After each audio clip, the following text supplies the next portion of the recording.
Alright, so in this video we're going to talk about future upgrades for the Lowrider ST. Let's check it out. What's going on YouTube? FXCLS Brooklyn is back in the building.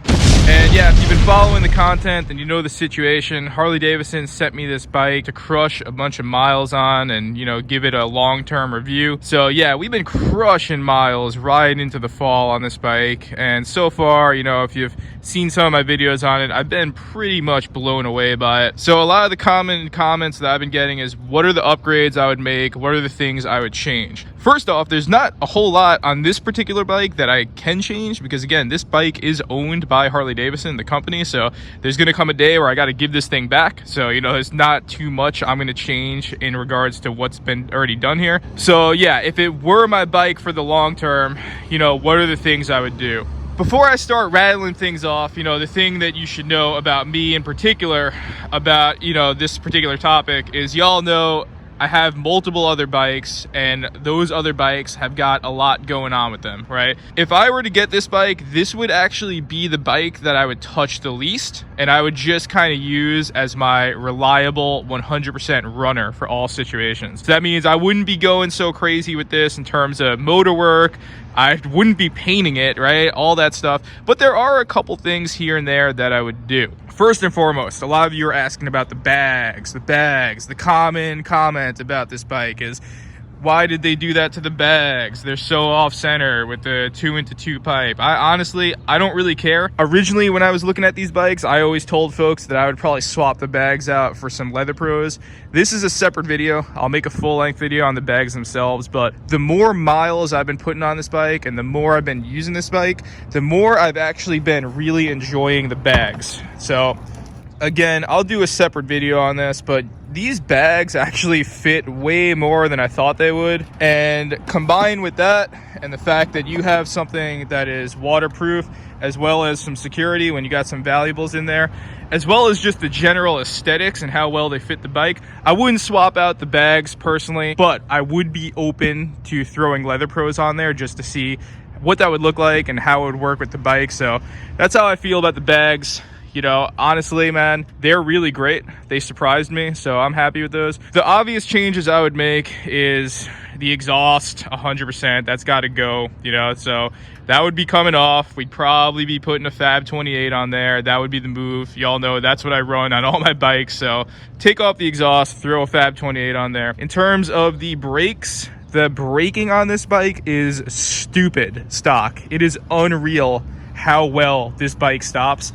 I wouldn't change a damn thing with the brakes, man. Stock rotors, stock calipers, whatever pads they're using, I would continue using those pads. I would leave the brakes alone. That's just me personally. So yeah, the other big upgrade I would have to make on this bike is I would 100% have to do the bars. So they're actually not terrible stock. Like I said, like you could definitely road trip on them. I feel like I could put in a heavy mileage day, but at the end of the day, like I would want them to be a little bit higher. I would probably run the same thing that I got on my Dyna Lowrider S, which is the Lucky Dave's Lucky 13s.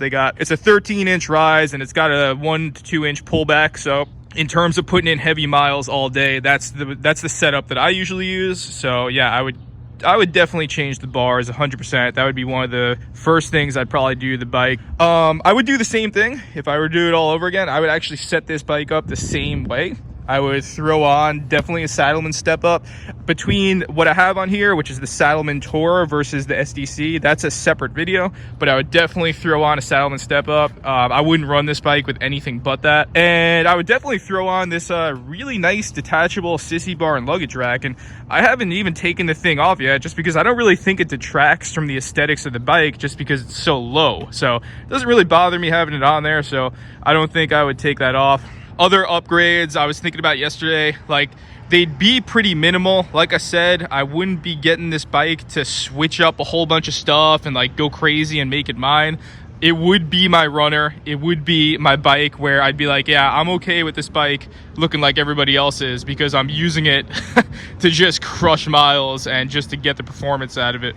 So, you know, other thing I would definitely do, just thinking about long mile days, is I would definitely change these out. I would definitely throw on either the Flow MX style pegs or Realistically, because I probably would be road tripping on this bike, we'd be putting on the mini floorboards. I forgot how much pegs suck, dude. Like after 300 miles yesterday, I definitely felt it in the arch of my foot, and I don't know why Harley Davidson doesn't just like actually throw on either MX style pegs or mini floorboards on this. I think that would go really well, but hey, I'm just a dude who rides these bikes. I don't design them. Other things I would change, I would leave this taillight. This taillight is actually sick. I love the design. I love how they have this right here. It's kind of similar to like a Custom Dynamics or a Moons MC. I'm kind of on the fence about these bullet lights. I don't think they're running. We could test it right now. Yeah, so they're not running. They're only just a signal. So one thing I would change if I was gonna keep those bullet lights on there is I would definitely change these out to the dark smoke caps. You know, I'm pretty sure Custom Dynamics makes that, if not Harley. And if I were gonna leave them on, I would probably set them up so that they would be running red at all times that I'm running the taillight, just to have the extra light. I also do run a license plate bracket, an LED license plate bracket on all my bikes. And again, this is just, the more lighting you have in the rear, the more you're gonna be able to communicate to people when you're stopping. And that's always a good thing. So in terms of the back, that's what I would change up. These are so low profile. Again, I don't know if I would take them off, but I would set them up so that they'd be running, and I would put the darker shade on there. The same would be true for the front, right? I would obviously change out those little orange caps there, and I would also set these up so that they would be running at all times. Yeah, I think I would leave them, but I would just change it so that it would be an LED and not a halogen bulb. In terms of the headlight, I gave it a good review at first, but actually it had me missing my Moons MC headlight, so I'd put probably a Fly Eye V2 on there. I run Moons on all my headlights, so headlight would be Moons. I would definitely change that out.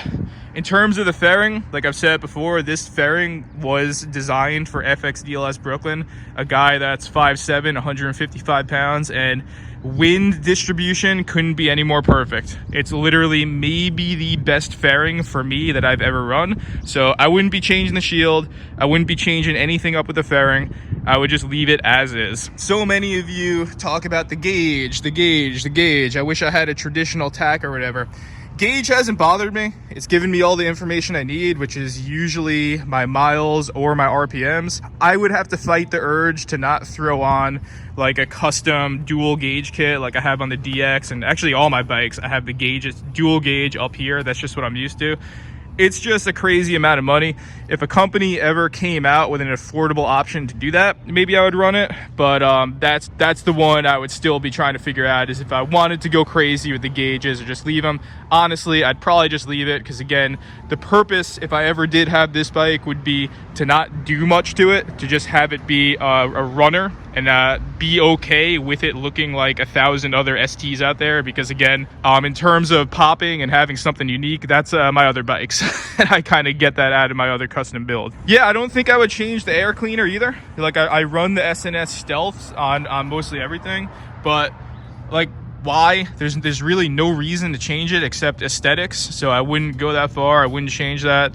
In terms of going like stage 1, in terms of doing any motor work, I don't know, man. I don't think I would go any further than stage 1. This motor 100% rips. You know, it rips hard. And also, you know, the highlight of the motor is when you're in a high traffic situation, when you're fighting traffic, it actually doesn't get that hot ever. And I would be kind of hesitant to mess with that formula. So yeah, I think the most I would do is maybe just change the exhaust. I don't think I would mess with the motor at all, and if I did, it would most likely just be throwing maybe a cam in there, nothing too crazy. And even if that, suspension's amazing. You know, you're not going to get better than that. It feels like as close to my FX DLS with Legends in the front and Oleans in the back, and if not, it's as good, or if not better than that suspension wise. So I wouldn't touch the suspension. And yeah, I can't really think of anything else I'd be changing up with this bike. Like I said, there's very few things I would do this bike. It's just so capable as is, and I think the goal, or like the amazing thing about this bike, is you're throwing down 22 G's and there's not much you gotta do. Maybe you're doing a bar job, maybe you're doing exhaust, and you're riding off into the sunset or the sunrise if you're out here with me in Brooklyn right now. Yeah, and that's it. You know, obviously, you know, we would do the little things. You know, we'd take off these like goofy reflectors over here. You know, that's probably one of the first things we do. And then that's it, man. I just ride off into the sunset. The bike is good to go. I've been ripping hard on this thing, and it's been crushing it in every situation. And like I said, it's pretty damn close to stock. You know, the only thing we changed is that seat and put on that luggage rack and that sissy bar, and that's it, man. It's been great. If there's any other upgrades you think we should do, if there's any other questions you have about it, if you're someone that owns a lowrider ST, let me know in the comments, like, what did you do to the bike, or, you know, what do you think we should do to this bike, etc. I would love to hear it, but that's where we're currently at. As always, stay safe out there, stay low, ride Dynas, ride FXRs, ride lowrider STs, and on that, FXCL's Brooklyn is out.